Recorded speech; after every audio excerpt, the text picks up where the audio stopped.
Le docteur Bernard Basset, merci d'être resté avec nous. Dans vos arguments aujourd'hui, vous dénoncez aussi le poids des lobbies. Est-ce que vous pouvez nous expliquer ce que vous dénoncez exactement, et on donnera aussi l'occasion de répondre? Vous savez que toutes ces remises en cause de la loi E20, elles sont préparées par les lobbies. La dernière fois, c'était sous la précédente mandature, l'article de loi avait été rédigé par le lobby du vin. Là, il est clair que c'est l'enjeu en perspective des Jeux Olympiques et de la Coupe du Monde de rugby qui motive le lobby alcoolier, et en particulier le lobby des brasseurs. Parce que on ne va pas évidemment traiter les spectateurs de base comme ceux des tribunes. On ne va pas leur permettre de boire du champagne ou du whisky hors d'âge ou du Nuit Saint-Georges. Ce sera de la bière de base. Donc, si vous voulez, ces enjeux, vous les avez bien expliqués en début, c'est-à-dire, c'est des recettes. C'est des recettes, c'est des gros sous.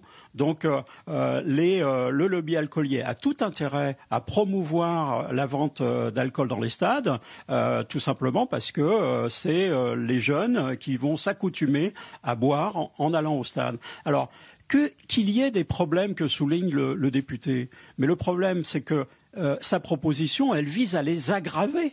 Elle ne vise pas à les résoudre, elle vise à vendre plus d'alcool que ce qui se passe actuellement. Donc c'est complètement aberrant.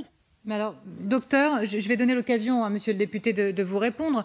Avez-vous été approché par les lobbies et avez-vous agi en fonction de la demande de ces lobbies? Absolument pas, absolument pas. Et je vous le dis, en plus, le corps du texte, c'est absolument pas ça. Et je vous le dis, la PPL a été proposée, la proposition de loi a été proposée à notre groupe, qui l'a toujours pas validée d'ailleurs.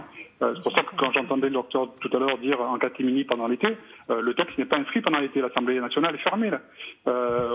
Il a été déposé, il sera discuté à la rentrée au sein du groupe, ensuite éventuellement déposé à l'Assemblée nationale et à ce moment-là discuté avec les parlementaires. Donc on en a au moins pour 6 mois. Et ça se fera du coup en collaboration, en concertation aussi avec les docteurs tels que vous avez sur le plateau.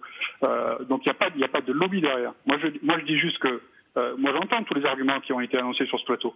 La seule question que je pose, et je le répète, aujourd'hui il y a de la vente d'alcool via ces 10 dérogations qui sont utilisées, que personne ne veut voir, ou fait semblant de ne pas voir. Donc, que proposez-vous? Si vous avez une meilleure solution, parce qu'aujourd'hui, ce texte ne dit rien d'autre que de clarifier une situation d'hypocrisie et de dire que ces 10 autorisations qui sont utilisées via des associations sportives et qui dédouanent les clubs soient portées par des clubs pour qu'on puisse dire vous êtes responsable de ce qui se passe dans vos stades.